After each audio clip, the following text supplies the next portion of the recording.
Hello and welcome to Take Me Through Your Day. On this episode we have Greg Dawless. Now, I don't want to say too much about it because it's full of surprises. It actually became a two-parter. I was not expecting that. Both very entertaining episodes. I think you're really going to like it. If you or someone you know would like to be on the show, check out our website, TakeMeTYD.com. Shoot us an email. And I'm going to keep it short. Enjoy the show. All right, so what do you do for a living? I am a writer, and right now, in my present circumstances, I am making money as a restaurant manager. But writer, and I have been a writer for many years. Okay, so when would you say you first got a writing job that paid anything? Let's say even if it was $1, just something like that.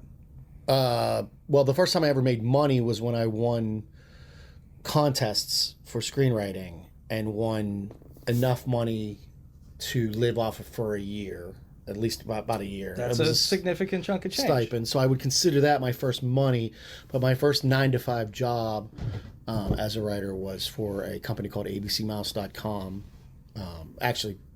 The company's called Age of Learning, and they specialize in educational material for younger children. ABC Mouse is for 3 to 6 year olds. Okay. So abcmouse.com is a website, and I was hired there in end of 2008, November of 2008.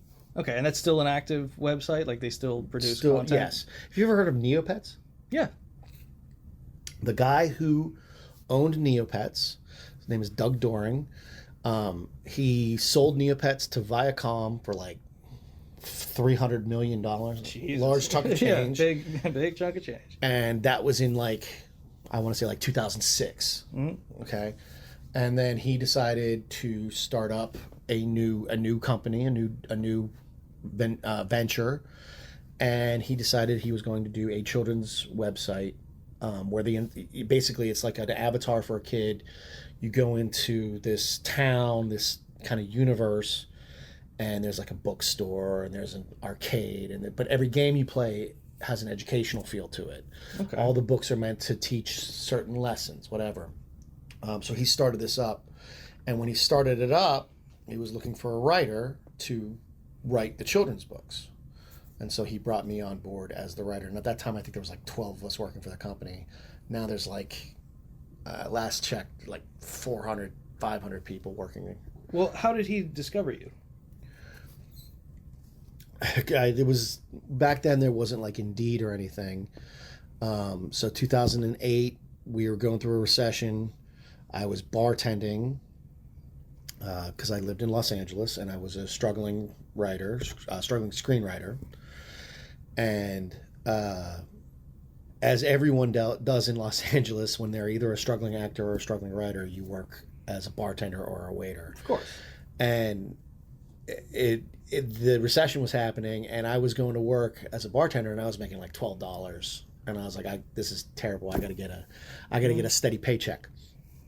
So I started looking, and I think it was Craigslist. I think it was just are you familiar? Oh, yeah. Am I dating myself? In 2008, that was probably peak Craigslist. I still look on it, but it is a shell of its former self. So there was an ad.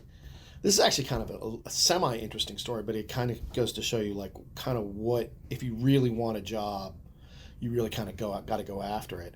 And they said, we're looking for someone the ad was looking for someone to write children's stories. And it didn't say much about it. And I kind of sent them my resume and whatever, and got an answer back that they wanted to have an interview with me. And that was on November 11th, which is my birthday. Mm-hmm. And we were supposed to have a party. My friends were having a party for me. We were going to play poker and whatnot. So they were all gathering, and I was like, they asked me to come in the next day on November 12th. So I was like, I got to have something to show that I can write children's books. At this point, I had only written screenplays, and they were very R-rated, very adult, whatever. I was like, I gotta have a children's book in my repertoire to show to them that I could pull this off. So it just so happens that one of my buddies was a very good very good at drawing. He did caricatures all the time. He was my manager at the restaurant I was working at. Yeah. And he's at the party, and I'm like, listen, I need to write something right now that's a children's book, and I need you to draw it. And lo and behold, this other guy, I don't remember who it was. I don't even think I knew him. I think it was like a boyfriend of a girl that was there or something. It's the beauty of working at a bar. Yeah, and he's like, I've got cells in the trunk of my car. And cells meaning cartoons. Literally, he had actual, like, what you would draw storyboards on. Yeah. Okay, like and they were professional, and I was like, holy, this is coming together. Yeah. So I was like, all right, now I just got to write something. And I had an hour before, I had been reading about this. I'd just been reading about it. I don't know why I read weird things, and I had been reading about this Chinese poet named Li Po. He also goes by Li Bai. He's like the second most well-known Chinese poet in the history of the world after Confucius. Yeah. So he was this huge Chinese poet, and he drowned in the Yangtze River because he got drunk and was trying to hug the moon. Was trying to hug the reflection of the moon, fell in and drowned. That's how he died. That's very interesting. Which I thought was interesting. Yeah. So I had been reading about that, and I was like, all right, I'm gonna write a children's book about this. So I wrote a children's book called Li Po Hugs the Moon. And it's Li Po as a kid.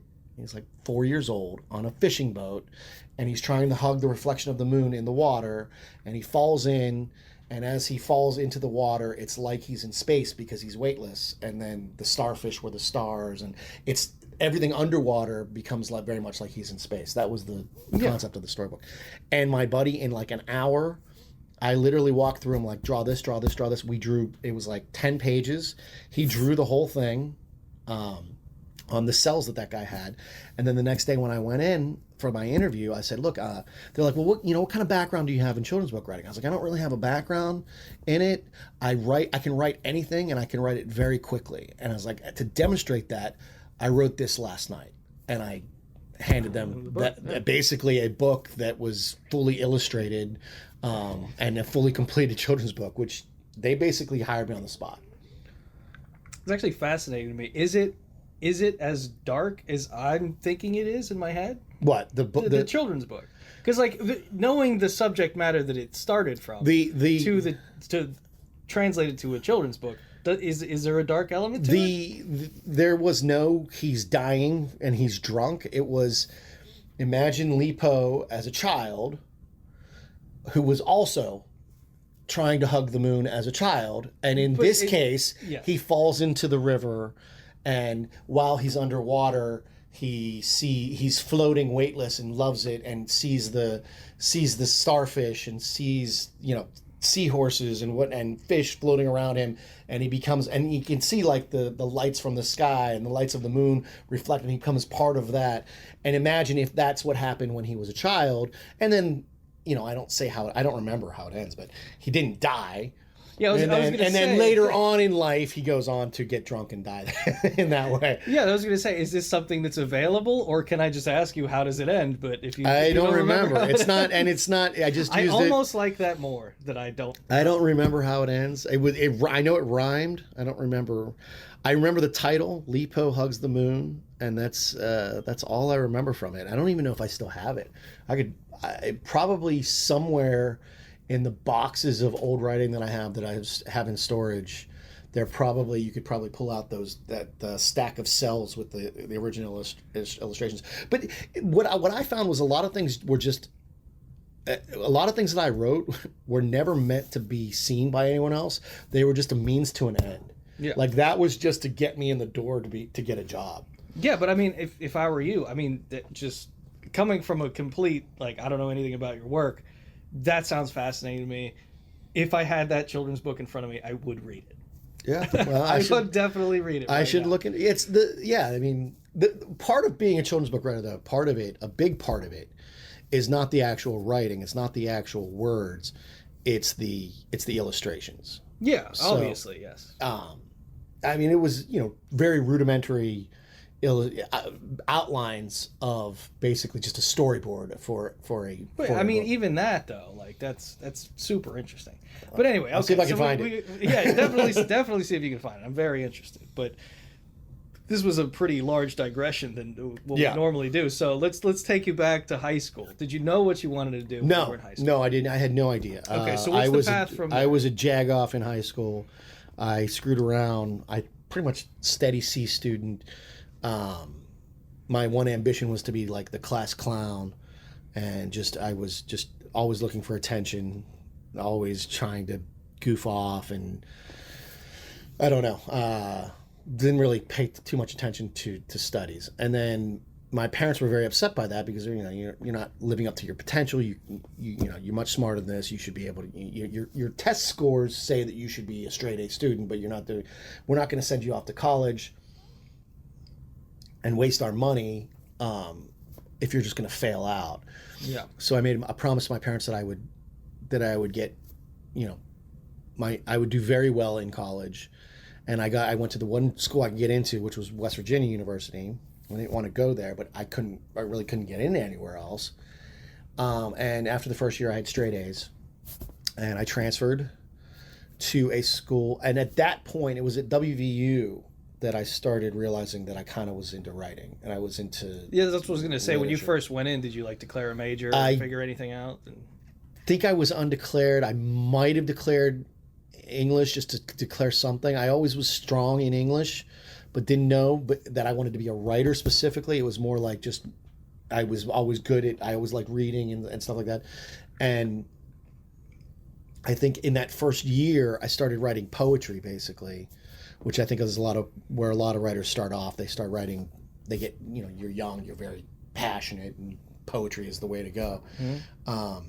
And I started writing a lot of poetry when I was at West Virginia, and I decided I think I want to pursue writing. And so when I transferred schools, I transferred to Pitt Johnstown because I had read that they had a really good specifically writing department. Yeah.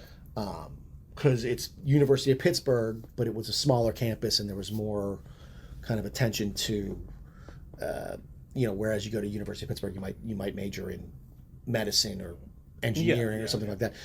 Pitt Johnstown was like, if you want to be a creative writer, this is the place for you. So I went there, and I did very well for the next 3.5 years while I was there. I got really good grades. I majored in literature, focused on Shakespeare, had a double major in literature and creative writing, and was very there was a literary magazine that came out, and I had worked for them, did some writing for the literary magazine, and it was mostly poetry back then, but then I started getting into little short stories and things like that. Yeah. Just minor stuff at the beginning, but it was just kind of the seed of what I wanted to be. Mm. And I also had developed a very strong passion for film, for movies, at the same time. And while I was at UPJ, there was a group of us that would watch movies every night. We'd just get drunk and do whatever, and just watch 2 or 3 films, different, whatever, Scorsese and Midnight Express, and just anything that we could find that was kind of unusual or not the beaten path, something that was more like I don't know, more I don't know what the word, independent, I guess would be the word. Just to kind of impress each other, oh, check this out, check out this movie that I found, and let's watch this. And so we really, really got into film. And then when I graduated from UPJ, I had done very well. I become the literary assistant to a professor named Patty Derrick at UPJ, and she very much wanted me to pursue a career in literature as a professor or something. So I was very good at writing technically as well, not just creatively. Just it always came natural to me to have have good grammar and to understand word usage and things like that. And she wanted me to become a professor like her. She wanted me to go to grad school and yeah, pursue the whole thing. Right. Yeah. And I kind of was at a crossroads at that point. Didn't know that I wanted to do that. So I fled right after graduation, I fled to Miami to just get drunk and party for about 6 months. And it was while I was in Miami that I was like, I really want to get into film. I really want to write for movies. And I didn't know how to do that at that point. But I came back here to Pittsburgh and I told my dad, I was like, I want to write movies. And so I'll never forget this. My dad said, okay. Because at that point, going to grad school for literature was still on the table. Going to law school was even a possibility because being a literature major is actually not that bad of a pre-law for whatever reason because of the briefs you have to write. I would say it probably makes sense. Yeah. But my dad said, okay, well, if you want to write for film, then you probably should go to either New York City or Los Angeles because that's the two places where that would make sense.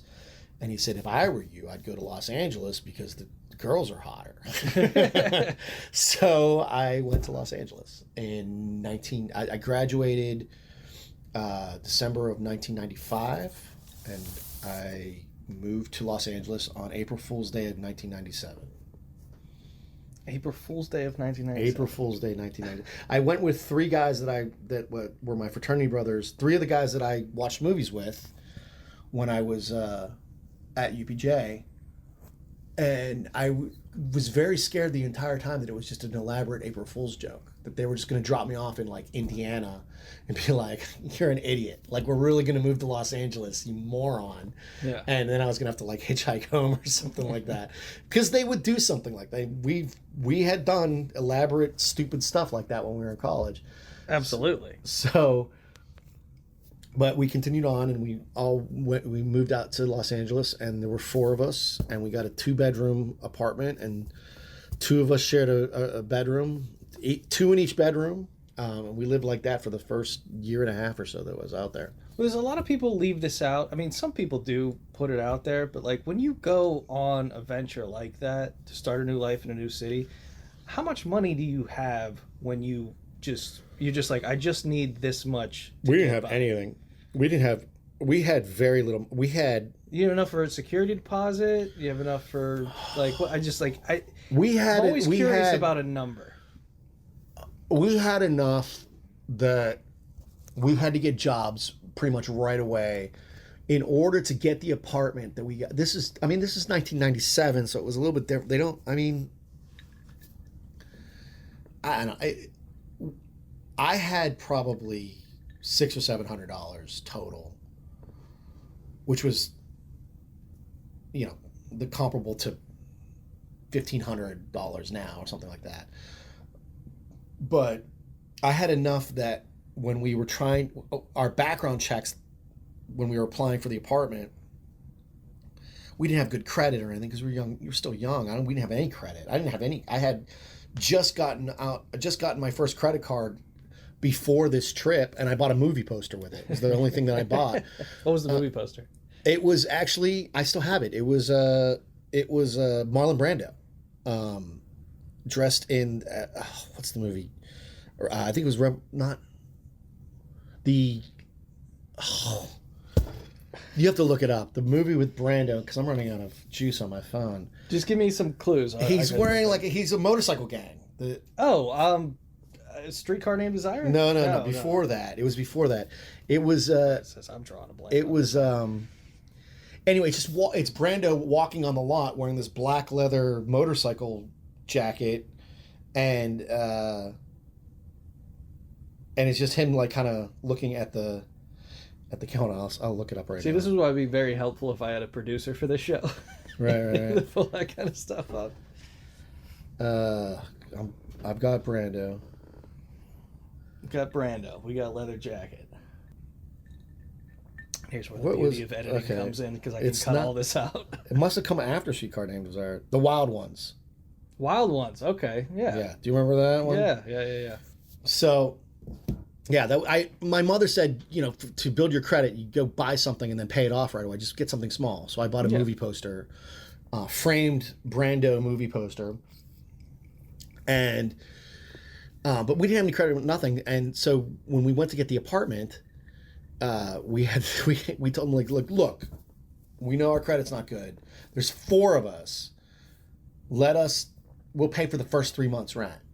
We'll put the first 3 months rent down. So we spent all of our money on, and I think we were paying each, like, we each had to pay, I think, $300 each. So the whole apartment was, for a 2-bedroom, was like $1,200 in Los Angeles. That's not bad in Los Angeles. 1997. Yeah, there you go. So that would probably be $2,500, something like $3,000 today. But yeah, so we had to put down all of our money. So I had to get jobs right away. So, and this leads into kind of how I ended up doing what I was doing.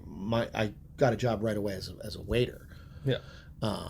It's something I had done here in Pittsburgh right after, to help put me through college, to help get extra cash. I had worked at Eaton Park and the Ground Round. I don't know if you remember the Ground I remember Round. the Ground Round. I also noticed that you're wearing a Fuel and Fuddle shirt. Yes. I was the general, just recently. Are they still open? I thought they closed. Fuel and Fuddle? Yeah. No, they're open. Oh, no shit. Yeah, they're in It's Oakland. been a while. Everything in Oakland's changed so much that I barely go down there. I was the general manager at Fuel and Fuddle up until just November of this past year. No shit. Which comes back to what I do now. But anyway, I started working in restaurants, and right away, because we were out of money. Anything of note? In Los Angeles? Yeah. Waikiki Willie's Rock and Roll Seafood. I just love the fact that you said the whole thing. That's amazing. That was a restaurant that was, we had to dress like, it was a Hawaiian themed restaurant, and we had to do like every so often, every 45 minutes to an hour, we had to do like luau dances. It was terrible. Yeah, that sounds pretty. I mean, we had fun with it. I made a lot of friends there, but yeah, we had to dance the Hookie Lau. I don't know. The Hookie Lau. I'm familiar with the Hookie Lau. And but yeah, I worked at a lot of different places throughout the years. DB Cooper's was a place that I worked at. I don't know if you're familiar with DB Cooper and the lore of. I know the story of DB Cooper. Yeah. I wasn't aware there was a restaurant. That's a place in Cheviot Hills or on Motor in Los Angeles, and it was like there was a fight that broke. I think the guy that hired me because I'm a pretty big guy, and there was 2 bars. There was the front bar and the back bar. He hired me to work the front bar. And every single night he would be we had walkie-talkies. He'd be on the walkie-talkie. He'd be like, "Get back here, there's a fight breaking out. Get back here, there's a fight." And it was like I'm going to get killed. Someone's going to pull a knife. Like, I'm not a bouncer. I'm not a fighter. I'm a poet. But I can see how I wrote Lipo Hugs the Moon, right? I mean, like. But you look at you and you're an imposing fellow. I'm a bigger guy. Yeah, he's a big guy. Every night there was a fight. So there was that. There was a place called Nichols Restaurant. The Warehouse Restaurant in the Marina was a place I worked at for a very, very long time. In fact, that's where I was working whenever I got the job at ABC Mouse. It was the Warehouse Restaurant. Various places throughout Playa. The last place I worked at was a place called Bacari, Bacari. I ended up being the bar manager there, and just probably 15 different places throughout Los Angeles, and Playa del Rey, Marina del Rey was where I lived. Okay, so you go through the restaurant circuit, you do the thing there. Yeah. Then you get hired from the Warehouse to start writing children's books? No. Okay, what am I missing here? Okay. Fill me in. So, are we getting in? Do you want to get into the whole screenwriting thing? I want to do it chronologically. Chronologically would be screenwriting. As best we can. So yeah, if you want to do screenwriting, so I was teaching myself how to write screenplays. I was reading books on it. Yeah. Because I didn't know I was writing poetry up to that point. And I was learning, and I was getting good at it, and I was learning the format and whatnot. And what happened? I wrote. I remember I finished my first screenplay, and it was about working in a restaurant here in Pittsburgh. and I was very proud of that. And I decided that I wanted to try to go to film school. So I wanted to my goal was to go to UCLA film school. So I submitted the script that I had finished. My grades were excellent. My GREs, everything else, or is it called GRE? Yeah. Everything was, all my grades, all my test scores were fantastic. But I didn't get into UCLA. They said to me, we will take you on in what's called our professional program. You take that for a year, and it's a springboard into the film school. Okay. There's no degree associated with it. It's a night class basically. There's the UCLA has these workshops that are, I can't remember what they're called right now, but it's not that. It was actually called the Professional Program in Screenwriting was the actual title of it.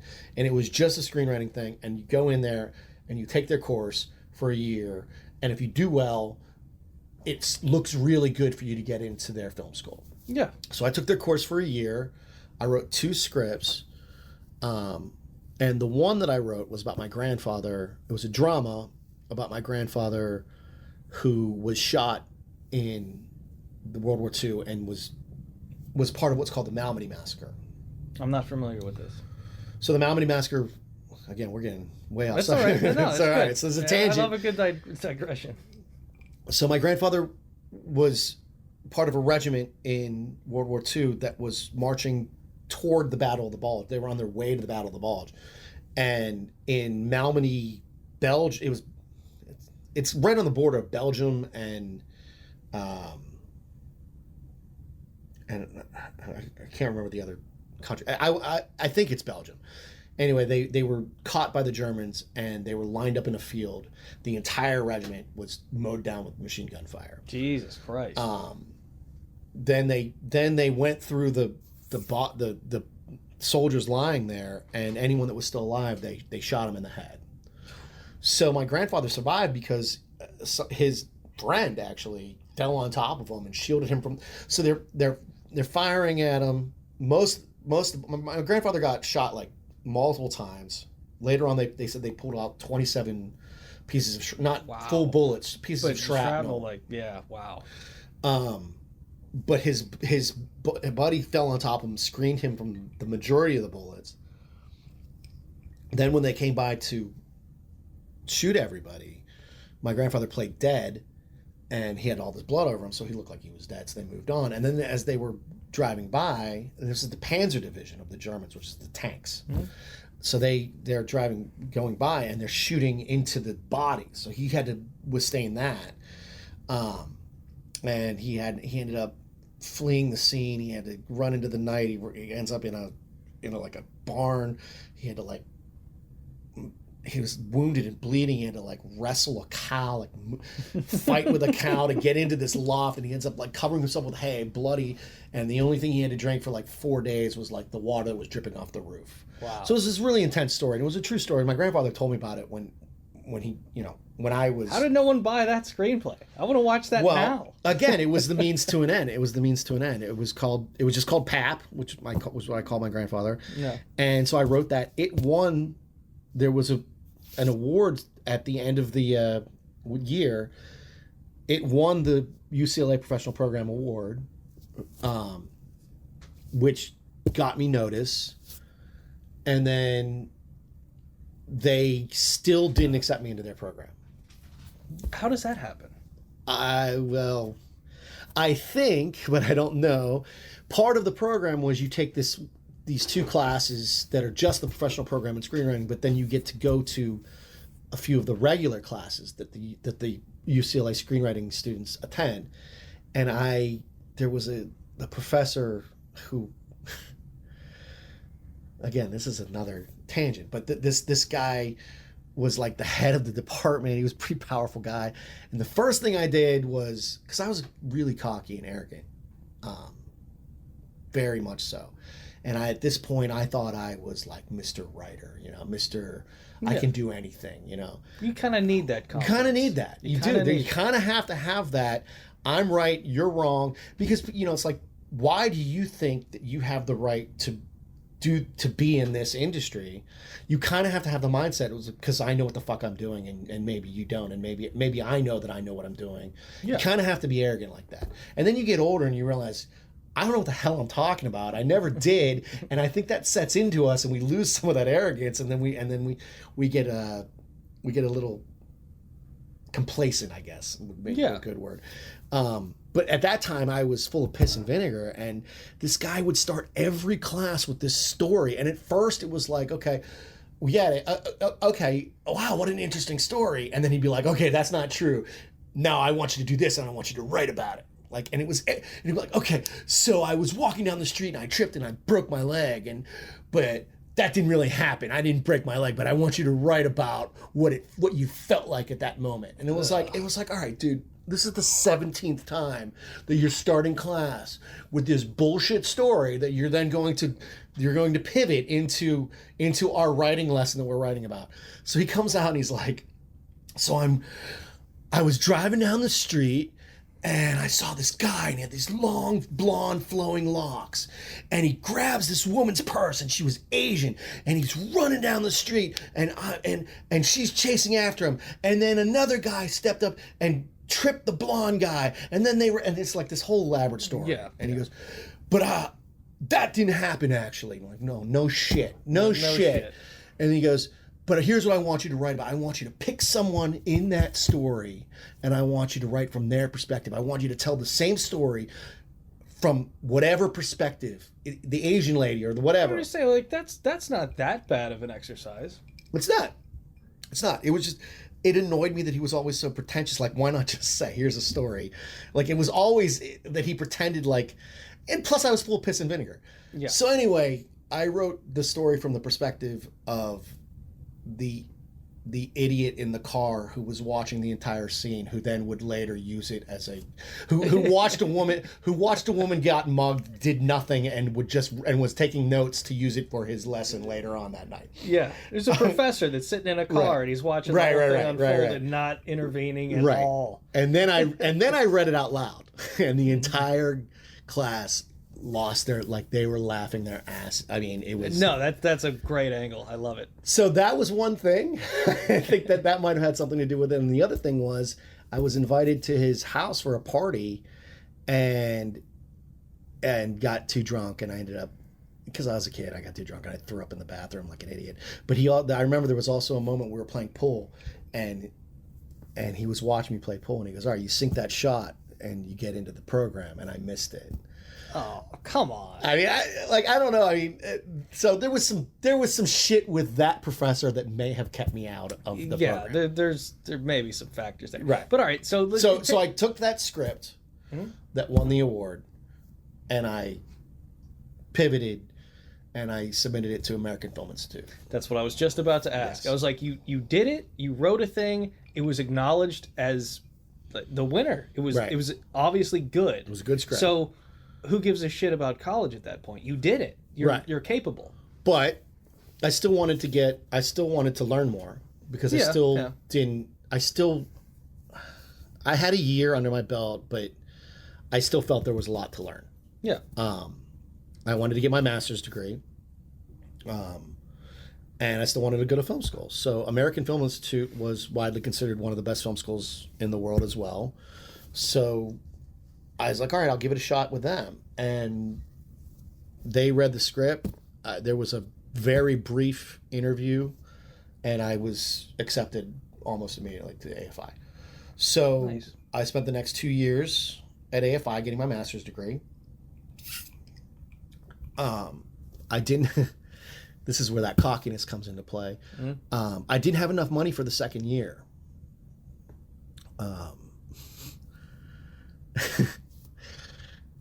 So everyone was like, "Well, what are you gonna do?" And I was like, "It's not a problem. I'm just gonna, there's all these contests. You can win all this money from screenwriting contests." And they're like, "Greg, you're not thinking." And I'm like, "Oh, I'm thinking. I'm thinking real hard." And I said, "I'm going to learn how to write a script in this first year. During that time, I'm going to write a screenplay, and I'm going to win enough money for my second year." Mm-hmm. That was my plan. So I found a contest called the Alfred P. Sloan Foundation. Is a science foundation. They work with PBS, and I'm still a part of their. Actually, I'm a part of their. I get their newsletter, and I'm like on their some honorary board or something. But they do a lot of stuff with PBS. They're a science foundation, strictly science foundation. But every year they have a writing competition, in which you can write. You write something that utilizes real science. Well, my father is a scientist. There you So called my dad and I was like, I got to do this. I got to win this award in order to go for my second year. Yeah, because it paid. Win. It paid. It was the award they gave you was specifically for. It was a scholarship. It was specifically for school, so you had to use it for that. And I think it was like 15,000. Something like that. And I had it the amount of money that I owed. I had enough, but I didn't have like 12,000. If that makes sense. Like, so what was the year at AFI? If the contest was 15 to win, well, what did you need to get? A year at AFI was probably like $45,000 per year, something like that. Gotcha. But I had school loans. I had federal loans. Okay, so you're just and I had trying to make up the difference. And I had to make up the difference. Got exactly. It. So that contest. So I wrote a script about how, again, it has to be realistic science. So I wrote a script about time travel, but I had to actually show how time travel actually might. It couldn't be a DeLorean going 88 miles an hour. Yeah. I had to actually show in reality. Here's hypothetically how you could create a wormhole and then travel through that wormhole and what the science was behind it. And so I wrote that script. It won. I got that money. Went on to my second year. And in my second year, this is actually a very long, interesting story about writing. But I'm glad you prefaced it that way. I'm gonna make a cocktail. Okay, you want to pause? Do you want to get? Yeah. Do you want to top off? And no, Is I'm this not, too much?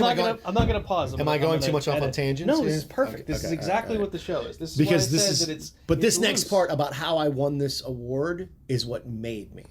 Oh, so this is like crucial. the big deal. Okay, I'll have another one. Hold on. Yeah, just come in the kitchen. All right, sorry, I interrupted you. You had a story to tell.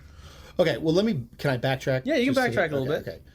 The one thing that I thought was kind of interesting is I told you about that professor, the UCLA professor that I think I pissed off.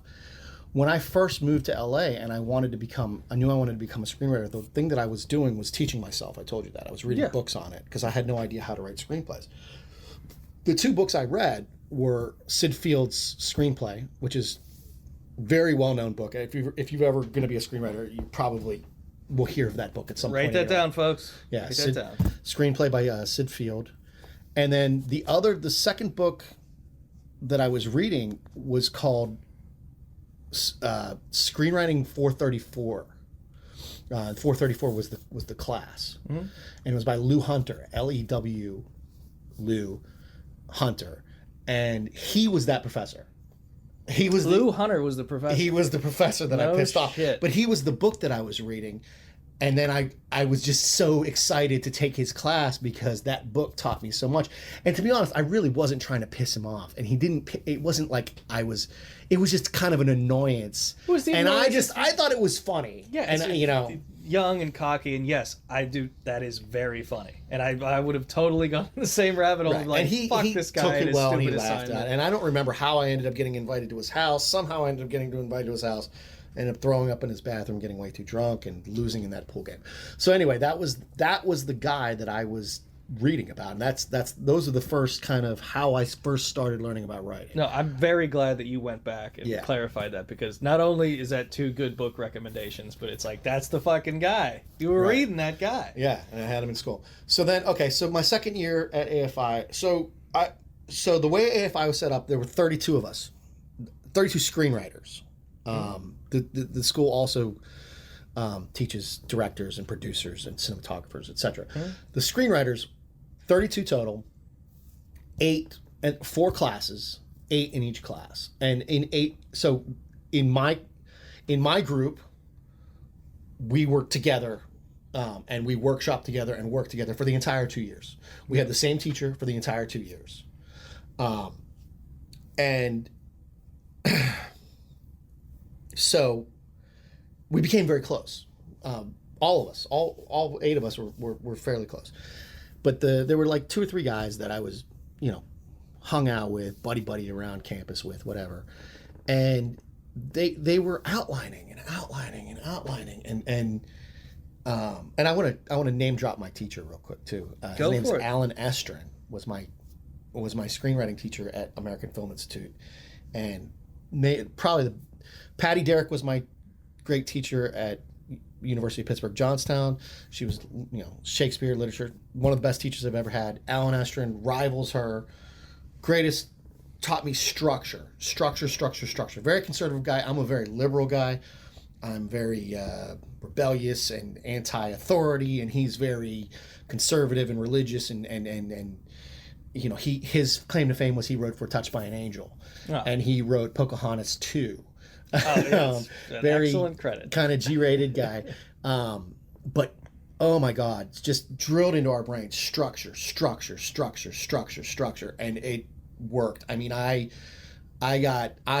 my forte became structure. It was just hit every beat, every act break, everything came in the exact right place. I got really good at it. Well, my buddies were all outline, and we all loved him. We worshipped Alan Estrin. Yeah. He our first class we had an assignment where we had to write something, a short story or something. Like, I don't know, I don't remember what it was, but he comes back the next class and he's like, "What the hell was this dog shit?" He's like, all 8 of you, like, what was this? So you guys are gonna need to do better. And he was right. We were all just kind of, we were in one of the most prestigious film schools in the world. Have you heard of AFI? Yeah, I have. Okay. Yeah, but I mean, I'm a nerd of that kind of magnitude. I mean, so I don't know if all the listeners are going to know that. The top 5 film schools in the world are always NYU is always number 1, USC is always up there, UCLA is always up there, and then it's Columbia, Cal Arts, and AFI is always in the top 5. I was going to say I only know the 2. I know NYU and AFI. That's all I know. And I know there's some weird one in Florida that I can never remember the name of. That might be. I think it's a newer one. I keep getting targeted ads for me. It's like, I'm not going to school. Leave me alone. I'm done. Yeah. I'm cooked. We're too old for that anyway. Saying we worshipped him, and we'd be like, "Well, what would Alan say?" And I was like, "Guys, write your fucking script." He's drilled it into our brains enough. So I had written like 4 or 5 scripts at this point, and they're still outlining. So we're on our way to night class, and we're arguing. They're getting annoyed with me because I'm like, just sit down and write it. I'm sick of reading your outlines. You want notes from me? I don't want to read your fucking outlines anymore. Yeah. I want to read pages. I want pages. I'm giving you guys pages. You guys are giving me outlines. And they're like, and this argument turns into, I could write a screenplay in an entire script, start to finish, in 1 week. Okay, and they're like, sure you could. It would be dog shit. And I was like, no, I could write a valid screenplay right now. At this point, everything that Estrin has drilled into our brains, it is in there. We could sit down and do it right now. You don't have to outline. And they're like, all right, bet. Like, so we bet. And they're like, how do we know that you're not going to, that you have been working on something outlining already? And I said, okay. We're waiting outside the classroom. I was like, what? Every week in this class, they had a different film that they focused on. I was like, whatever film we focus on tonight, that's the theme. It has to be that theme. We'll all decide upon it based on that. Yeah. We get into class, and we're talking about the film 1 Hour Photo with Robin Williams. Yeah, it's a good movie. Underrated, I think. Very underrated. And Robin Williams was one of the finest actors I think we've ever had. I love him in a good serious role. He's excellent. Absolutely. And 1 Hour Photo he was psychotic. Yeah, so. He's a fucking maniac. So class lets out, whatever. We come out, I was like, okay, listen. So starting right now, was like the 1 week timer goes off right now. I have to write about a 1 hour photo development place. Is that fair to everyone? was like, is that satisfied that I haven't been outlining it? It has, the entire script has to be about a 1 hour photo plays. And they're like, cool. 1 week later, I had written this script, which was the most vulgar and ridiculous. I don't even really know how to describe it. If you want me to get into it, I will, but I'll just say it was finished in a week, and it was called 1 Hour Development. And it was insane. I mean, there was the girl that worked at the photo developing place was a young 14-year-old girl named Shelly with braces, and she was she swore like a sailor, and she was the antagonist to the main character. Like, that was his enemy, and he had to get his film back from this girl who would refuse to give it back, and it would turn into like, he ends up shooting at her with a rifle, and she ends up shooting at him with a rifle. He ends up bulldozing the photo. Like, the whole thing was just insane. It was just over the top. I would love that now, where there is no 1 hour photo places. Right. This is like the last one, that. And people are just doing. You can actually take your exact script and just make it right now. Yeah. In 2022. I've actually thought about that, because it actually went very far for me. So you can actually read the script online. I'll get into that later if you're interested. Yes, but, I am. Definitely. So we have to in the little workshop class. I mean, there were more classes than just this little 8-person class. I mean, we had classes where we were all sitting in a theater watching movies and everything else. But in our little workshop class, we would all have the scripts that we had to print out the scripts for everyone, and everyone would read them. So everyone had read it at this point. This was probably 2 weeks later, let's say. So 1 week, the script was done. I won the bet. Next week, we're all sitting there, and everyone's got the script in front of them. And Alan had read it, and most conservative guy in the world. And everybody is just sitting around this square table, this rectangular table, and they're all just dying. They're just waiting to hear. Like, everyone is just like covering their mouths, just people were like holding back tears, because it was.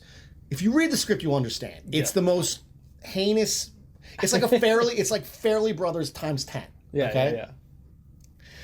And I mean, I'm addressing my buddies in the script. I'm writing to them, and I'm like, and then he runs over a cat, and I was like, no, he doesn't run over. I was like, no, fuck you guys. He runs over a fucking cat because fuck you. I know you have a cat. In fact, it's your cat. Like, I'm talking to my buddies, right? Yeah. So Alan sits down at the head of the table, and he's like, Greg, and he stops, He's already frustrated with me because I'm Mr. Whatever. He said that he described me as I would just throw shit at the fucking wall, see if it stuck, and then just throw more shit at the wall. Or I would build a house, and then someone would say, well, the plumbing is a little bit off, so I would burn the fucking house down and start over again. Yeah. And he's like, great. And it took him like 3 minutes to start talking, and he's like, and finally he looks at me and goes, I'm not even going to comment on this. He's like, I can't even say anything. He's like, I feel like this is a bubble, and if I poke at it, it'll explode in my face. And everyone just lost it. And all they said, the only notes I got was, this was fucking perfect. Send it to the Nickel Award. Okay, so backtrack again. Am I too off topic now? No. This is gold. We're rolling. This is all gold. But we're definitely going to split these episodes up. Okay, well, so backtracking again, when I was at the UCLA professional program after the first year, the guest of honor, our keynote speaker at our graduation, who announced the award, who announced who won the contest, that we were all extremely excited about, was a guy who had won the Nickel Award. And everyone was like, oh my God, I can't believe it. So that kind of gives you an idea. Like, the Nickel is, every year the Academy does 3 different awards for screenwriting. Okay, they do the Oscar for Best Original Screenplay. They do the Oscar for Best Adapted Screenplay. Yep. But those are both Oscars. And then they do the Nickel. It's not an Oscar. It's an Academy Award, but it's not an Oscar. It's its own thing. For an unproduced screenplay. It's not a movie. It's just a script. It's an Academy Award. You're a member of the Academy. They don't anymore. They used to have, like, they would announce it in, like, because the awards have gone on too long. Half of it is not aired anymore. Right, but they would say during the dinner held last week, the Nickel Award winner. Yeah, was I do remember they used to do that. They don't do it anymore. So like send it. You got to send it to the Nickel, and I was like, I'm not gonna fucking send it to the Nickel. The Nickel. I was like, so some of the scripts that have won the Nickel were like Arlington Road, Finding Forrester, Aquila and the Bee, like really kind of big, yeah, but like PG rated, not very outlandish. Arlington Road was not PG. Okay, fair enough. But Blue Car was one. I mean, not very crazy. I mean, this script was not over the top. This script involved someone getting peed on. Okay, there you go. So they're like, dude, what do you got to lose? Like, it's already done. You know, the contest is next week. You just finished an entire script in a week. It's just in time to enter the award. I was like, fuck it. So I entered. I kept getting notifications like, you made it to the quarterfinals. You made it to the semifinals. You made it to the finals. Christ. Finally comes out, like, I get a call, and I had won the fucking Nickel Award. With the guy was like, so the guy, the head of his name is Greg. I can't remember his last name right now. I'm sorry. I mean, he's the head of the academy in some capacity. He's the head of this department of the academy. Yeah. He was like, the committee got together. He's like, they deliberated for like 4 hours. People were threatening to quit the academy. There were people who were outright offended by the idea that we were even thinking about giving you this award. And then Hal Cantor, whose name I will always remember, who was a big name. If you look up Hal Cantor, he was a producer. He created like Three's Company. He did a lot of shit. He actually wrote the Academy Award. He actually was the Academy Awards the main writer for many years. He's like, Hal Cantor stood up and said, "This is the funniest, best script I've ever read from page start to finish, and if you don't vote for it, I'm out." And like and Hal Cantor, so there's 5 Nickel Awards every year given out, and at the awards ceremony, Hal Cantor is the keynote speaker every year at the Nickel Award ceremony. And then every year there's 5 industry professionals who are on the Academy board who then get up and speak about the script and introduce the person and spend like, I don't know, 10 minutes talking about the script and what it was about, why it touched them, you know, whatever. That year, Hal was the keynote speaker and also insisted on introducing my script. And like really kind of took me under his wing and was like, this is the best thing I've ever fucking read. He's like, every page was just gold. And that's insanity. But before we get too much further, you said that this is available to read somewhere. You can read it online. Where basically, you just have to. If you want to do it now, you just type my name in, Greg Dawless. Can you spell that, the last name? Dawless. Okay. And probably like the third thing that'll come up would be like 1 hour development PDF, and you can just read it online. That's happening tonight, but now it's out there though, so more people can see it. That's awesome. Yeah, I mean, this was 2001 though, so this is a long time. It's been out there a long time. So that was a very, very when I found out I won. So anyway, Greg, whose last name I'm sorry I forget, Greg, who was in charge of the academy, this department of the academy, told me that not only that, but this was the first time ever that an outright like Farrelly Brothers type comedy had ever won. So it was that's a big milestone. So when I found out I won, and this is why that was the big deal, within 15 minutes, I actually, if I remember this correctly, I don't want to be too dramatic, but I'm pretty sure that this is the time frame that I couldn't think of anything I was so filled with energy and excitement that I went for running around my block. Like I ran outside and ran not my block, but like an entire city block. Yeah, like a couple miles. Yeah. And when I came back, probably 20 minutes, half hour later, this was back in the time of answering machines instead of voicemail. On my answering machine, I think there was like 400. No. I had 400 emails. 400 emails. And there were like 200 messages on my answering machine. Wow. Like one after the next, 200. And it was all producers, the Daily Variety. So there's art. I still have the Variety and the Hollywood Reporter articles that were written about me. I still have them at home, framed and everything else. Agents, managers, just everybody wanted to talk to me. People wanted to interview me and everything else. Fucking hot commodity. So that was all from that bet in which I said, it's in your fucking heads. Yeah, just put it down on paper. And to be honest, that all came from a really good teacher who taught structure, who drilled structure into my brain so much that if you go back and if you read that script, and if you know anything about screenwriting structure, that script is my favorite thing that I've ever written, because it really does hit every beat. It's vulgar and terrible. I mean, terrible in the sense that it's offensive, but it hits every single structural beat that it's supposed to hit on the exact same page that it's supposed to hit it. Like you're supposed to introduce the inciting incident on page 8. Boom, page 8 is right there. Like the first act break is supposed to come on page 28. Boom, 28. Like it's every single beat. It just nails it.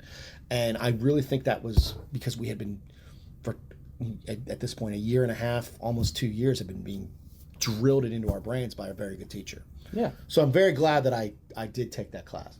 No, that's spectacular, and that just flies in the face of exactly what I said. It's like, well, you did a screenplay. What do you need college for now? And you proved exactly why you need to stick with it and just learn more. If you want to learn more, and you can get in, you can pay for it, you can do it. The professional program at UCLA, that was one class plus I got to audit a couple other classes. Okay, that's not enough, and I knew it. Had I sat down with the knowledge that I had at that point and tried to write the script that I wrote that ended up doing so well for me, which 1 hour development, it wouldn't be the same. It would be terrible. But after learning as much as I did and practicing as much as I did, and in those 2 years we were writing, and there was no bullshit. It was like, this is dog shit. This is terrible. There was no, oh my God, it's so good. That's why I'm very honest with people. When they ask me to read stuff of theirs, I'm like, yeah, but I mean, do you want just the friendship shit you've been getting for the last, however many years? Do you want just the mom and dad, like, the feedback that you, or do you want some real fucking notes? Like, I will give you. I'm very good at giving notes. I mean, that's the other thing, is my background in literature. I'm good at editing. I'm good at. I was always very good at giving notes and saying, hey, why don't you try this? Why don't you go this way with this character, whatever. But there's not going to be any, oh my God, this is fantastic, you should move to Hollywood right now, because that's not what you need. You need honesty. You need that to develop your That's why I don't keep yes men around. Yes. Right, Nene? Anyway. I don't know who Nene is, but that's the dog. Okay. She's my biggest critic. Okay. She's not pleased. Yeah. But okay, so this is amazing. You get this award. I get the your award. Phone's blowing up. Your email's blowing up. Yeah. What's the next move? What happens? Okay, so I had been preparing for this moment for some time. So up to this point, I had written a few screenplays. I think 1 hour development was like my 10th screenplay. About that. And I had been preparing, and I had already won 2 awards. Prior to that, I had won the UCLA award, and I had won the Alfred P. Sloan award. And all of those were different. The PAP for the UCLA was drama. The Alfred P. Sloan was science fiction, and then this was an outright comedy. So I had tried to get agents and managers up to this point, which is something you need if you're going to be a writer. But they're seeking you out at this point, right? Right. Okay. But I'm just kind of backtracking a little bit. I had sent out letters, they're called query letters, and you send them to agents and managers, and they're pretty much a waste of time. You basically send them, hey, can I send you my script? Whatever. Yeah. And I got so many rejection letters that up to this point I was lining my my wallpaper was the rejection letters I was getting from the query letters I was sending out, where they would, if they even responded, it would be a rejection letter. So I started printing out the emails and covering the rejection letters. It was the first thing I did. Yes. Covered up the rejection letters. And then if you're going to be a screenwriter specifically, this only applies for screenwriting. Yeah. If you're going to be a screenwriter in Hollywood, in New York City, wherever, you have to have a manager at the very least, and you probably should have an agent, and you probably should have a lawyer. So my first step was, I said, I'm going to get a manager whom I trust. He's going to be small. I want him to be a small manager, like that can give me a lot of attention. Yeah. Not a lot of clients. And then my agent, I want to have a huge agency. I want them huge, but I want my manager to be able to pay a lot of attention to me. Yeah, like a low man on the totem pole. Right. Someone who's really trying to prove himself. An independent guy. Yeah. Yeah. So I met with a few different managers, and I ended up going with a guy named Chad. Chad Snowpeck was his name, and good manager. So I don't think he would mind me using his name. And then he and I sat down and decided what direction my career would take. And in looking at agents, he said, look, who would you want to work with? What actors would you want to work with, et cetera, et cetera, et cetera? And what directors do you like? And he basically said, look, here's a list of the top 5 agencies in Hollywood, and there's CAA, there's whatever.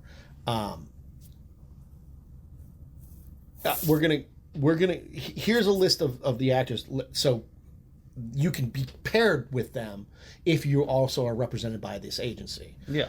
So we ended up going with UTA. It was a very easy process. Like I just said, okay, Chad, you're my manager. Chad said, okay, let's decide on an agency. We decided.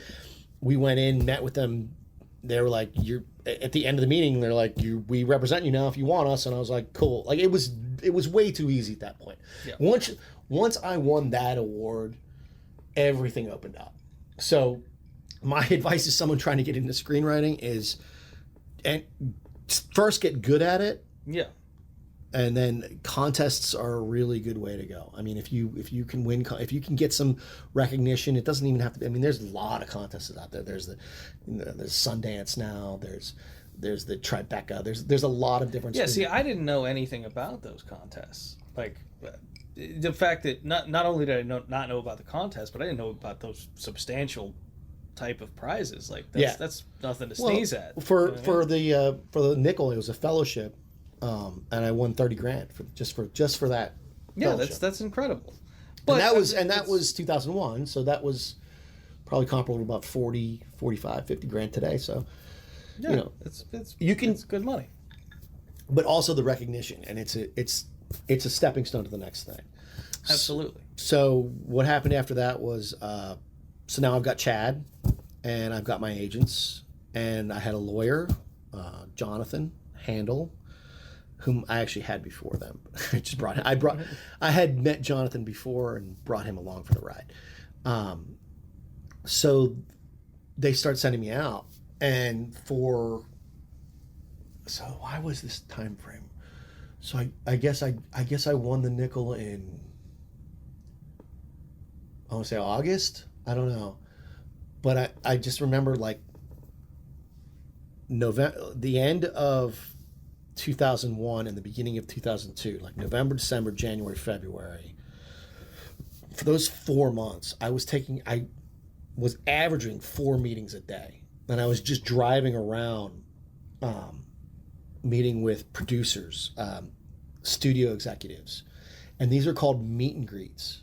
Yeah, and they're fucking awful. Why specifically are they awful? Because I've heard different things from different people.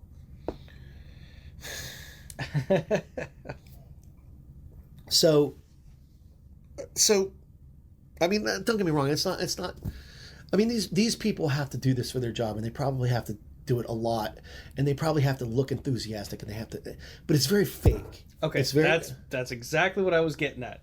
Is it as phony as I Yes. think it would be? Yes, but the thing is like I don't hold that against them. They have to No, probably they gotta do that I'm all doing day. this 4 times a day. Maybe they're doing it 12 times a day. I don't know. Yeah.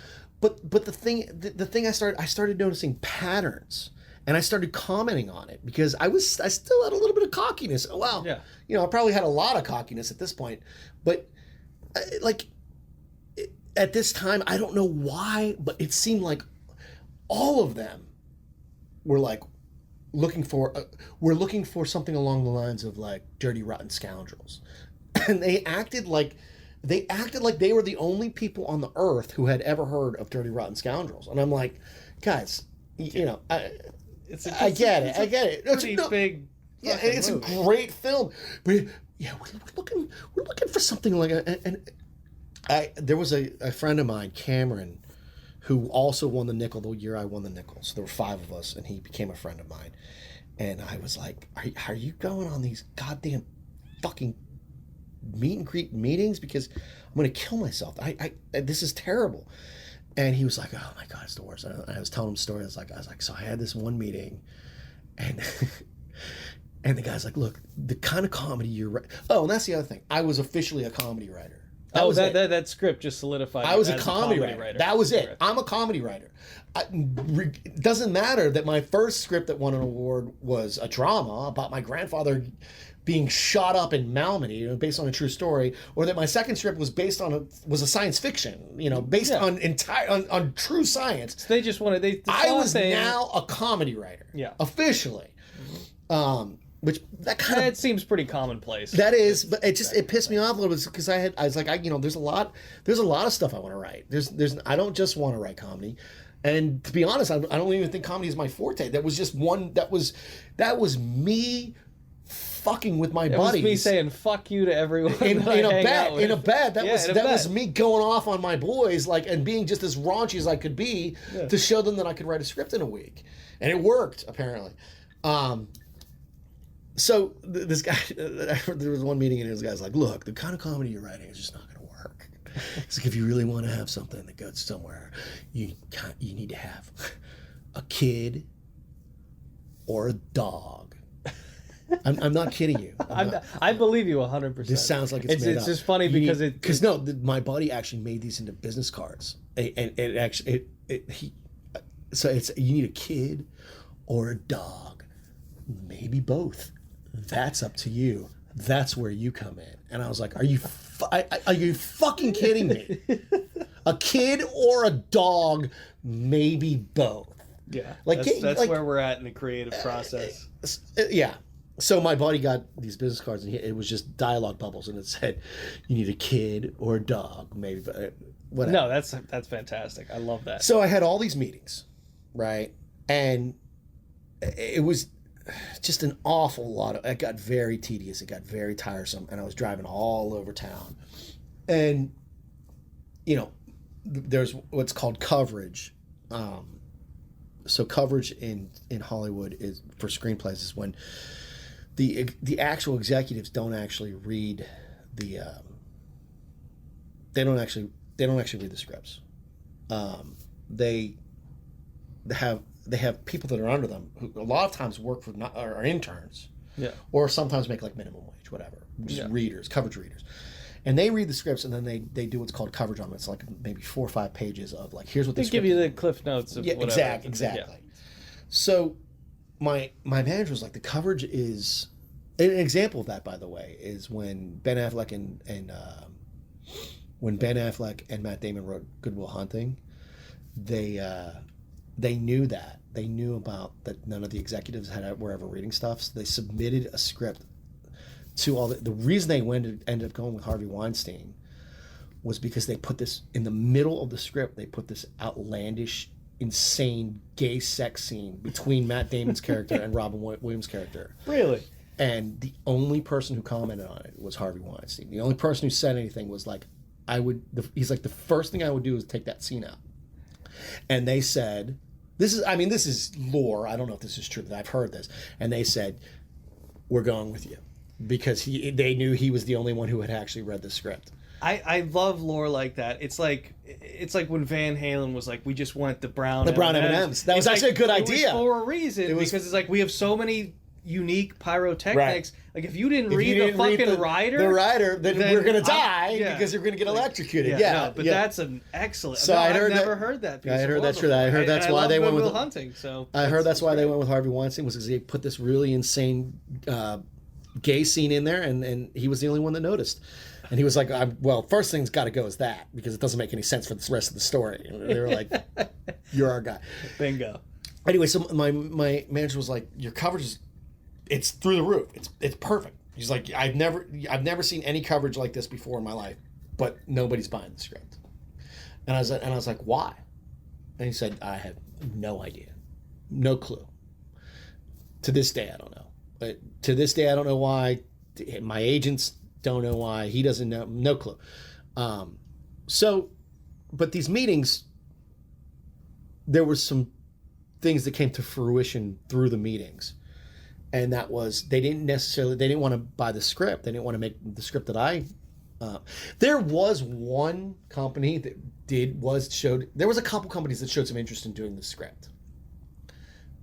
The ending of this, so the entire screenplay revolves around the main character has a film roll that's being developed by this 14-year-old girl, and if his wife sees it, she's going to divorce him because there's something on it that's so terrible that he lives this other life.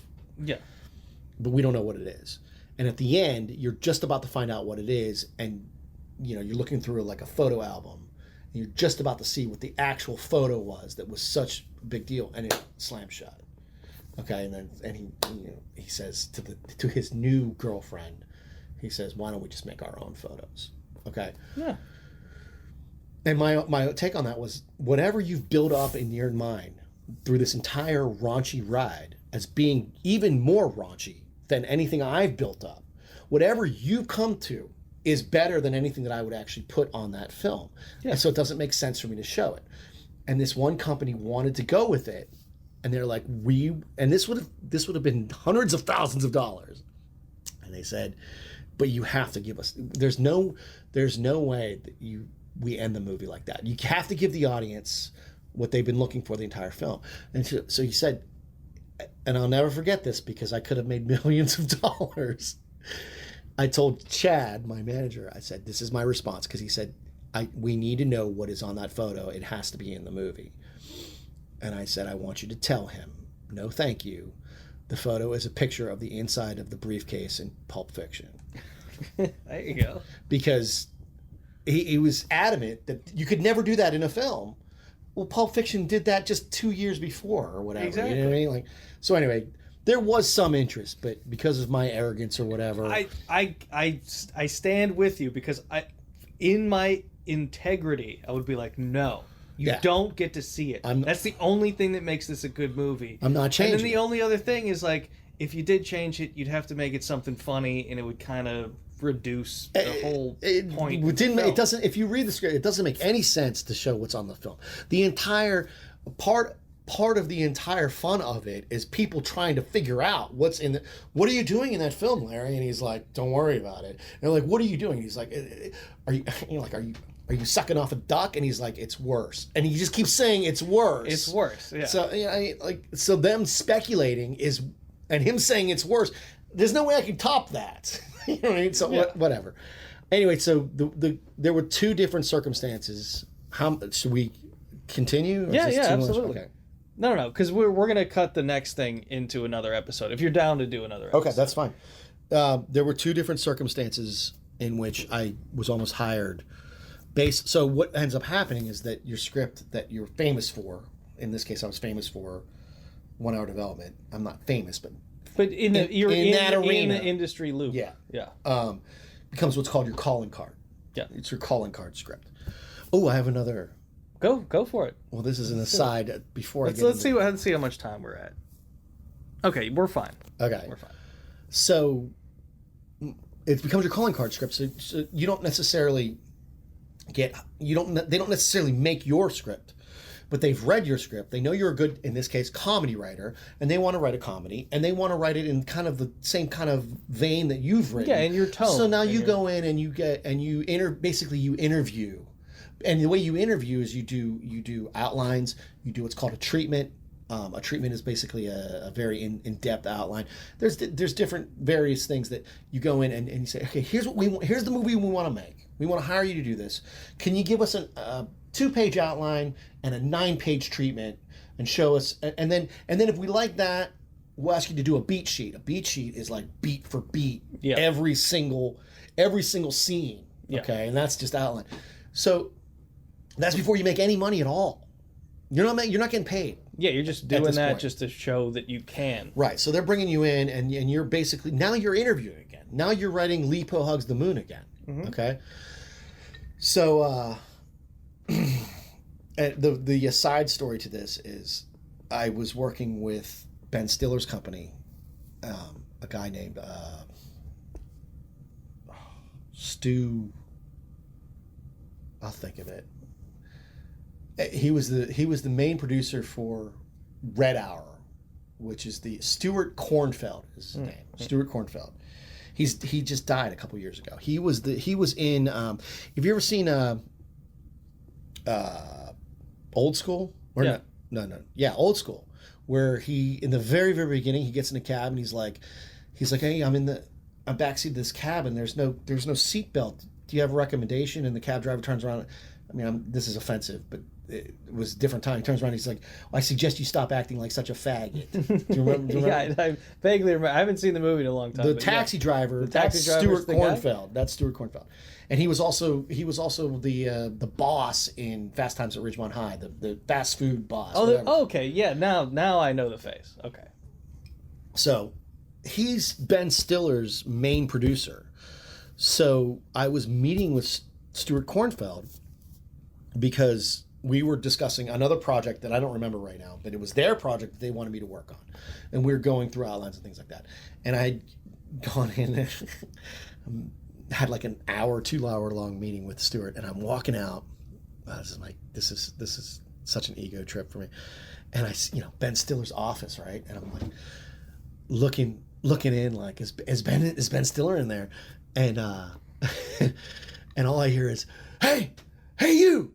And I'm like, oh shit, he's in there. And I started like hurrying away down the hallway, right? And Ben Stiller comes running out, and he's like, he's a cool guy. I'm not talking shit, but he's not very tall. He's like, yeah, I think he's like my height. He's like right up in my face, right? But not in my face. He's like in my chest because I'm pretty big.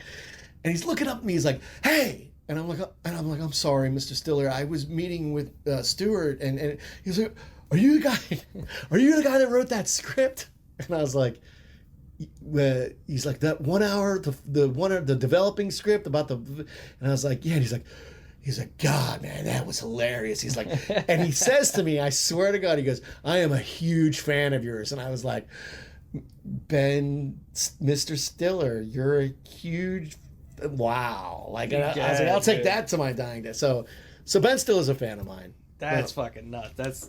That's so. Yeah, but I'll never forget the way he was like, hey, like he was pissed. And he like comes running out just to tell me what a big fan he is of mine.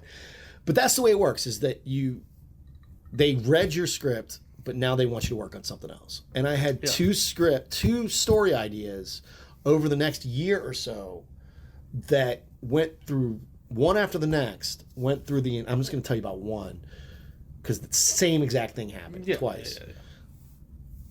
You write, okay, here's what I think. Here's what I would do with this in a meeting, in a verbal meeting.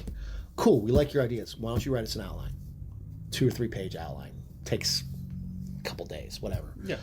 Cool, give us a treatment. Treatment is an outline that gets really in depth. It's anywhere from, it's typically about 10 pages. But there have been treatments that are like 30 or 40 pages. Keep in mind that screenplays are 100 pages. Yeah. So a 40-page treatment is, you're pretty much already on your way. You might as well. Yeah, you're halfway there, pretty much. But I've read of writers who have written 40-page treatments because they want to be very specific about what they want. So you write about a 10-page treatment. It takes a couple weeks. Like, you're really thinking about where you're going to go, like how it's going to end, who the characters are, what the story idea, what the plot points are, what the major plot points are, what's the end of the first act, what's the end of the second act, what's the midpoint, what's the climax, what are some of the set pieces. The set pieces are basically just major scenes that take place that really, really move the story forward. Yeah. So you're giving some of that stuff. Cool, great idea. Let's move forward with a beat sheet. Beat sheet is every fucking scene with like a one or two sentence just descriptor of like, here's what happens, and then this happens, and then this happens. And is that technically scene by scene, or is it its own thing? It's what do you mean? Are the beats just the beats, or are the beats the scenes? They're just the beats. It's its own thing. Okay. But just for the sake of being simplistic, it's mainly scene by scene. I mean, it's almost... But in a scene, there could be several beats. That's basically what I'm asking. Okay. Yes. Sorry. It's Sorry, you're standing right next to a Joseph Campbell book, and I was like, okay. He's going to be mad if I don't ask. No. No, I mean, it's the major scenes. Yeah. Here's what happens. But it's a really, really in-depth outline.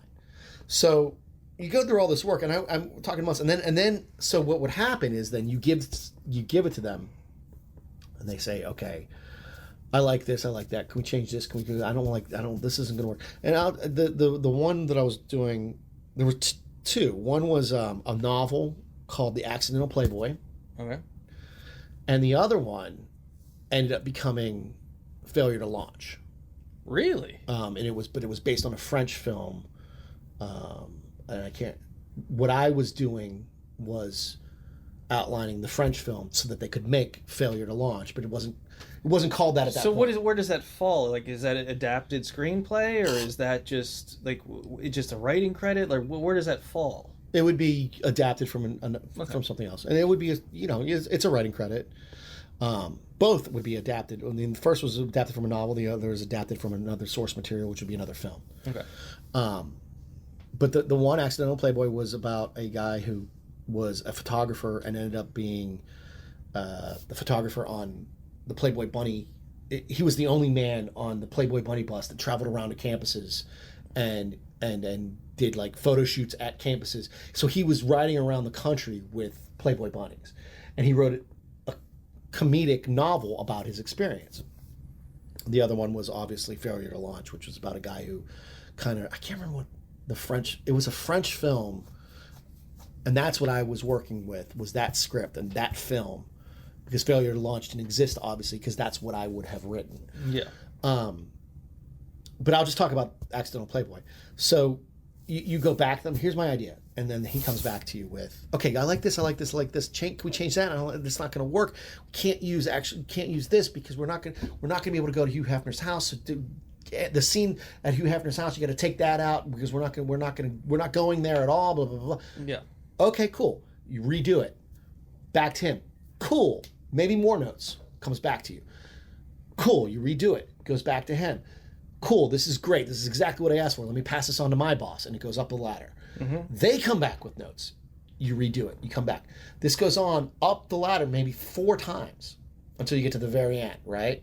This took 9 months. This took a very, very long time. Yeah. No money. Yeah. And at the end, I was in a meeting with the original Matt. I can't remember his last name, but Matt something. And I was in the original producer that I originally met with in the meeting with the final head producer of the entire company. And she was the sister of the director, Adam Shankman. And she says, great job. You nailed everything. You this entire process, you did a fantastic job. And she's like, before I get off the phone here, she wasn't in the room. This is a conference thing. Yeah. And this is before Zoom, whatever. So it was a conference call. And she says, I just want to let you know that you beat out probably 5 or 6 A-list writers for this, and you're a first-time writer, so this is a huge deal. Great job. Thank you for working with all of our notes and everything else, right? So this would be, I didn't have a cell phone. This is probably 2003. Yeah. I didn't have a cell phone yet back in those days. And this was at, I believe, Disney Studio. It was either Warner Brothers or Disney, which is in the same place as in Burbank. And I lived in Playa del Rey, which during rush hour traffic is about an hour drive. Yeah. So by the time I got home, on my answering machine, my manager had called me, Chad, and he says, call me back. Call him back, and he says, yeah, it fell through. Fell through? So this would have been probably between $500,000 and $1 million. Yeah. Okay, that I would have made just on that. Yeah. And he says, it fell through. And I was like, what the fuck are you talking about? I just left them. They were singing my praises. Yeah. I was like, what are you talking about, fell through? He's like, they left the meeting with you. They contacted the writer of the novel. They said, we found a writer. We're going with him. We're going to start work. We're going to start production. The writer of the novel said, you guys didn't realize this, but the option on the novel ran out last week. Oh my God. And I've decided I'm going to make the film myself. They let the option on their own novel run out. Because it probably wasn't 9 months, probably 7 months of back and forth. And in that time, their option ran out. And then, so the guy took me out to sushi, which was really nice, which I actually did think was very nice of him to do. Yeah. And then I started on another project with another company, and it was failure to launch. And the same shit happened. I got to the very last. I don't remember exactly what the reason was at the end. It wasn't something so stupid as we let the option run out, but it was something like, this just won't work for the final producer. You spent 6 months, and we appreciate it, but this aspect won't work, so we're not going to go with that. Well, that's exactly what this is for. This is the nuts and bolts that people want to see. Like, if they pursue a career like this, that's what you're looking at. You're looking at 7 to 9 months of rewrites and climbing up the ladder. And that's no money. So you've got to be doing something else. Yeah. Now, keep in mind, I had just made $30,000 from the Nickel Award, and I'm living off that. But in the meantime, when you're not, that money runs out quickly. So you're doing other things. You're working as a waiter. You're working as a bartender. You're working as a restaurant manager, whatever. And that's what I was doing as well. Yeah. You want to... So, all right, so I want to end it here because I think that this is the right way to do it. But can you take me from this point to when you start with ABC Mouse? Yes, with ABC Mouse. So that was probably... So 2001 was when at the end of 2001 was when I won the Nickel. Yeah, just take me through the timeline. So at the end of 2001, beginning of 2002... was when I was doing all the meetings, the meet and greets. All the way to the end of 2002 was when I was writing these different things and trying to get various jobs that fell through for whatever reasons. Yeah. So then probably 2003, 2004, I'm still, 2003, I think I started writing, Chad was like, let's go back to your own stuff. Yeah. So I was writing, my next script, I wrote a script about rugby, which I played rugby in college, which I still think was a very funny script that didn't really do anything. I didn't submit it for any contest or anything. Oh, it's good. There's no rugby movies. I know. At least no popular ones. I was that could be very a good excited about that. But anyway, go on. So I worked on my own stuff, and then there was various sporadic things that came up here and there. But the money ran out from the Nickel, and I started working as a bartender, waiter, at the Warehouse restaurant in Marina del Rey, and I think that brings us right back to the beginning. Right. And then in 2008 was the recession. I was making no money, and I needed a full-time job, something that could pay the bills. And that's when I applied for I started looking for a writing job because I had a lot of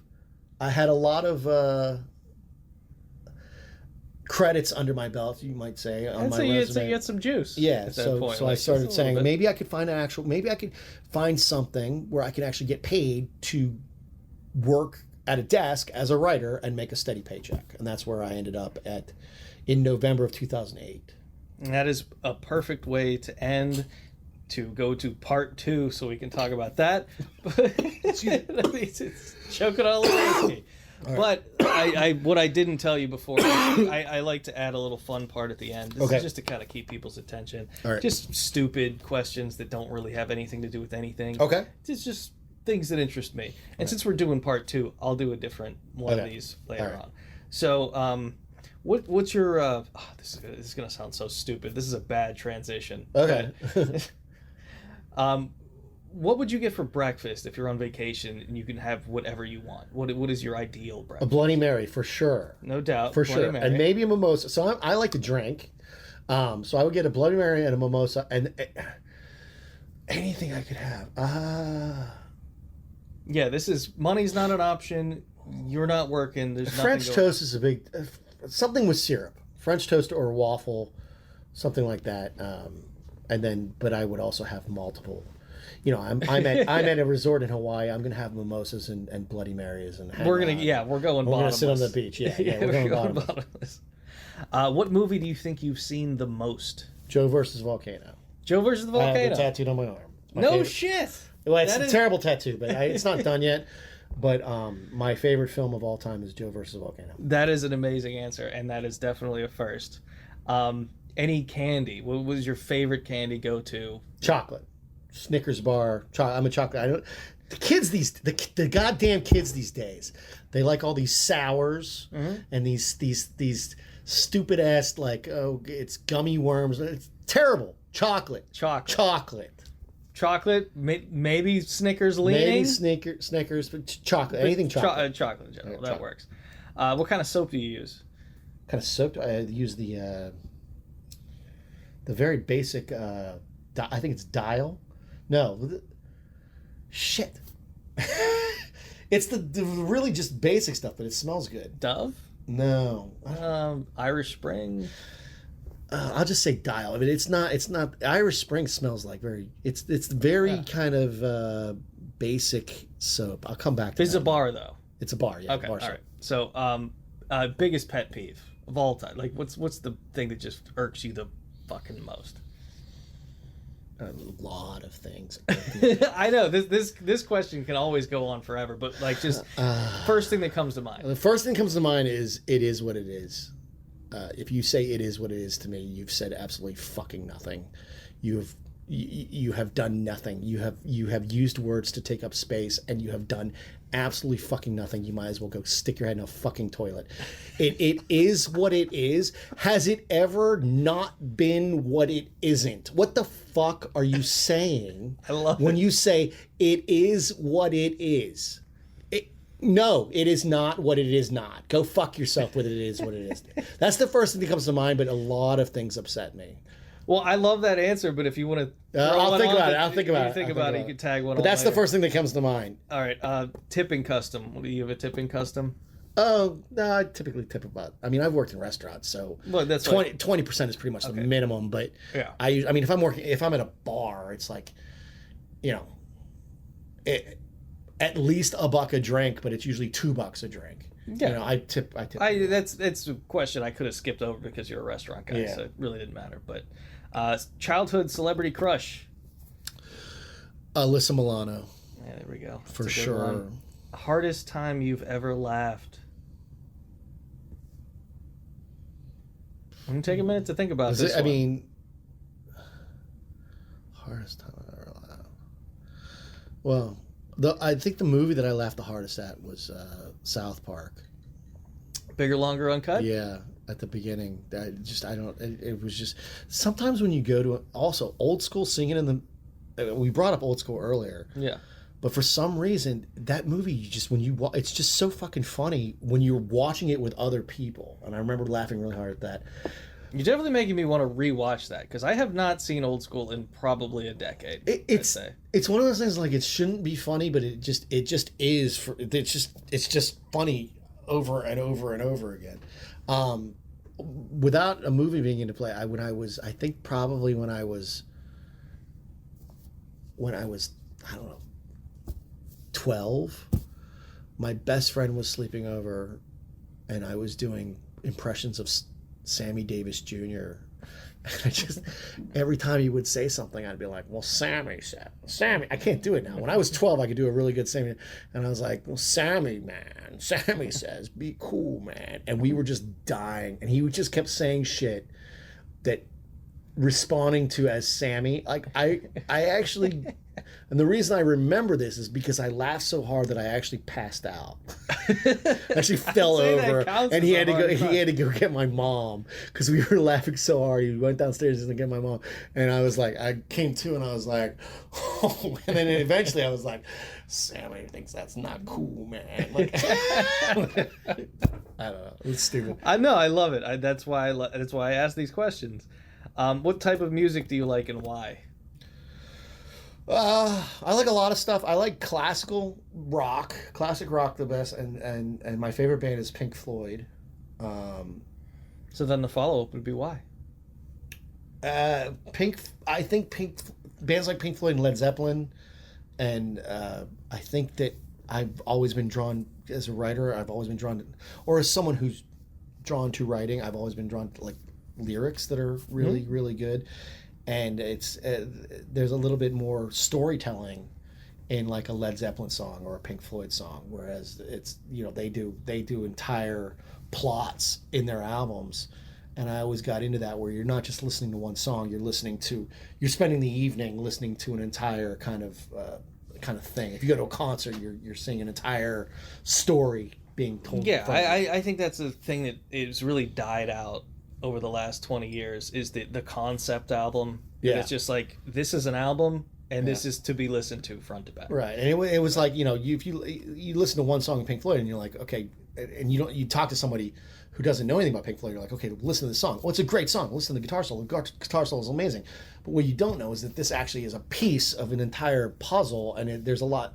It actually plays a part in an entire story that's being told. Exactly. You know, Pink Floyd did an entire movie, in which there's no words. They just used their music for the movie, which just shows you how much how much storytelling is going on. Exactly. So you don't need any extra. Right. Anything. There's no dialogue. No, I remember seeing that movie as a kid, and I was just like, yeah, this completely makes sense. I love it.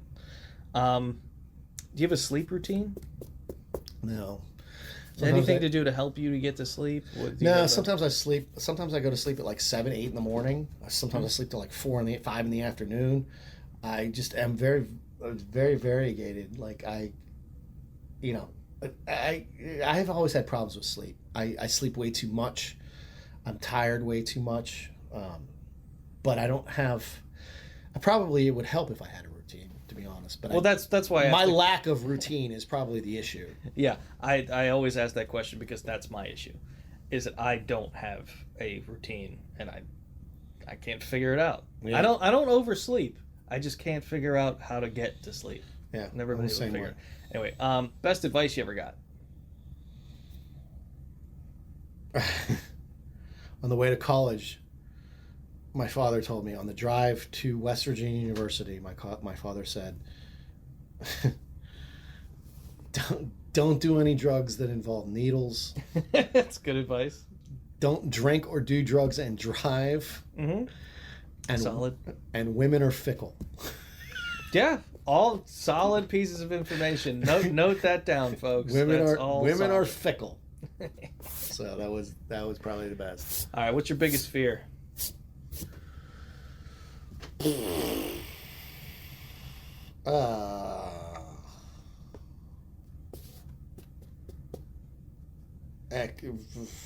Existential crises, things, heaven, hell, death, eternity, non-existence, existence, that shit. Yeah. It's not like snakes, or although I don't like snakes. Yeah. But it's more like what is death and what is the nature of existence, and it's probably a big part of the reason I don't sleep well is because I lie in bed and think about the nature of everything. Nature of all that. Yeah. So that would probably be. Yeah, that'll keep you up at night. Childhood hero. Alyssa Milano. There we go. Right back. No. Alyssa Milano. You know, a lot of people don't credit Bruce Willis for Moonlighting, but I think the first person I really wanted to be like was Bruce Willis in Moonlighting. Do you remember that? Did you ever see that show? I have not seen Moonlighting. Nobody's ever seen that show. I am aware of it. I just haven't seen it. I was a big fan of Die Hard 3. That was my big Bruce Willis moment. I would say my initial childhood hero was probably Bruce Willis in Moonlighting. I also was a very big 80s film kind of guy. So, you know, The Karate Kid or Michael J. Fox in or what's his name in McFly. Yeah, Michael J. Fox. Marty McFly. Characters in 80s movies were big to me. But Moonlighting was huge. Bruce Willis in Moonlighting was huge. I don't know why that comes to mind. But no, that's good. That's why you gotta ask. You gotta get the good answers. If I gave you $1,000 now, what would you do with it? Pay my rent. If I gave you $1,000 when you were 18, what would you do with it? When I was 18? 18. I would get a keg or two. There would be a killer fucking party. Pay a guy. Yeah, there would be a party. There'd be a couple kegs. I'd probably rent a hotel room. Probably pay a guy because I wouldn't be old enough to get the weed would probably be involved. Yeah, it's a solid party. That's a good answer. But where can you go wrong with that? Where do you see yourself in 10 years? Probably be dead in 10 years. Grim. Something you wish you'd learned earlier.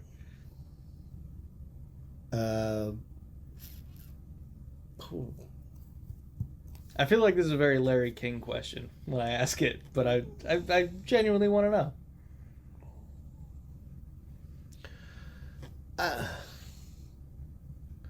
I mean, I don't know. I don't know that there's. I wish I had not. I wish I had not drunk as much as I did and partied as much as I did, but at the same time, I'm glad I did because I think that kind of shaped me in some ways. I